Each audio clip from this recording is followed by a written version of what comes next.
welcome to Percussion Axiom TV. I'm your host, Tom Burritt, and this is episode number 60. Today we continue on in our series on good practice. That was a middle section of Michael Dougherty's UFO Percussion Concerto, the second movement, entitled Unidentified. And I've been working really hard with this piece the last couple weeks. That's why we didn't get a show last week, because I was cramming and learning all kinds of notes, reviewing all kinds of notes. And we're going to get into that in a minute, but I have a performance with the Wichita Falls Symphony, which is Wichita Falls, Texas. And it's sort of north of Dallas a little bit, about 5 hours from Austin. And I'm really excited about that performance. And wanted to let you guys know that if you are around in Texas, if you want to come down for the performance, I can get you some tickets. I need 4 people to help me with the fourth movement. I have a little thing planned where we have some ringers in the audience doing some improvisation with me on stage. So if that's something you're interested in, you want to come down. It's Saturday, February 20th in the evening. We probably need you to come in the afternoon for like the 2 o'clock or the afternoon dress rehearsal. So anyway, if you guys are interested in that, send me a note on Facebook or Twitter, or let me know. Contact me, and would love to have you guys play with me on that movement. So if you've been watching the last few shows, we've been talking about good practice and what that means, what that looks like. And today we're going to continue in that. Thank you so much, you guys, for the comments that you've been leaving at thomasburritt.tumblr.com, the show page. Some really good ideas and how you guys practice, and some good ideas that I've actually tried to implement here a little bit. So I appreciate those so much. And so continuing on with this theme of good practice, it's something I've been talking a lot about in lessons the last couple of weeks here at UT. And, you know, I think we really have to bring up something really important, and that's the issue of muscle memory.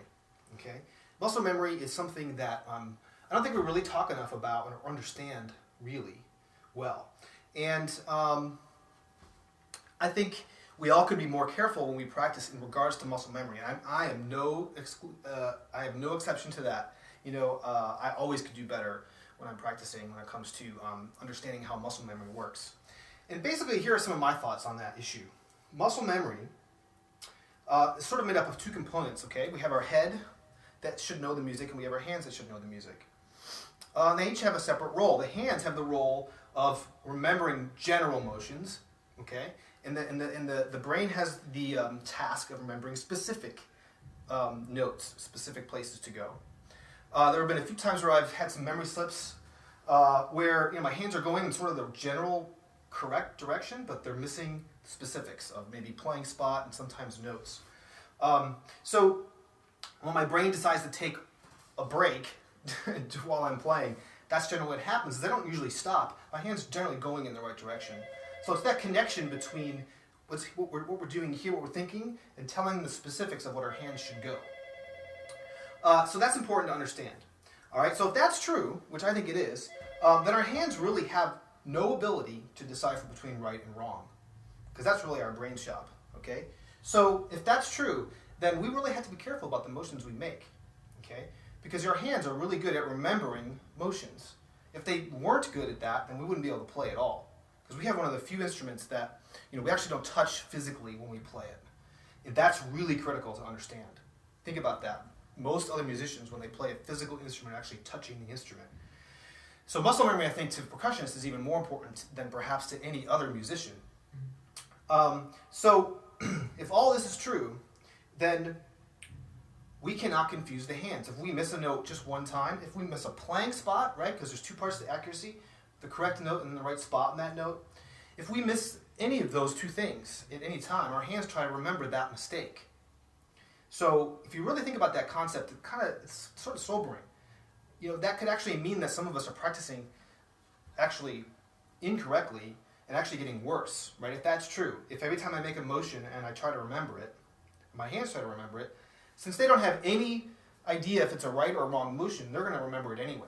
I've had a few times where I've missed a note in performance, and I'll come back on a repeat and play the same passage, and I'll scream at my hands, okay, it's an F, not an E, or whatever the case might be, and it still makes the same mistake, right? Because it wants to do exactly what it did the last time. So that's really the focal point of today's axiom, okay? And that is to really understand muscle memory, is to understand that it wants to help you. It wants to help you remember every motion that you make So therefore, every motion that as many motions as possible that you make should be correct motions. I'm convinced that when students have problems in performance with forgetting the music, memory slips, things of that nature, it's sometimes, I think, because they learn a wrong note and they have to fix it later. I've heard a stat where you have to, if you learn something incorrectly and you want to fix it, let's say you played that note wrong 100 times. Well, you have to play it right 7 times that, so 700 times before your muscle memory will get the idea that you've made a change in the specifics of that note. So, understanding muscle memory, there's a lot more to this, I'm sure, but understanding muscle memory is very, very important. It can be your enemy if you're not careful about allowing yourself to make bad motions or wrong motions, because it just wants to remember those. And so let's say you make right motion sometimes in a lick or a section of a piece, and then other times you make an incorrect motion. It's not really sure. The next time you play it, it's like, well, you told me to play it here, and now you want it here. I'm confused. And so that's where I think we get some memory slips and some bad things happening, and sloppy playing in general. So this has been a real encouragement to me, some of these ideas that I rethink. I tell my students these every day.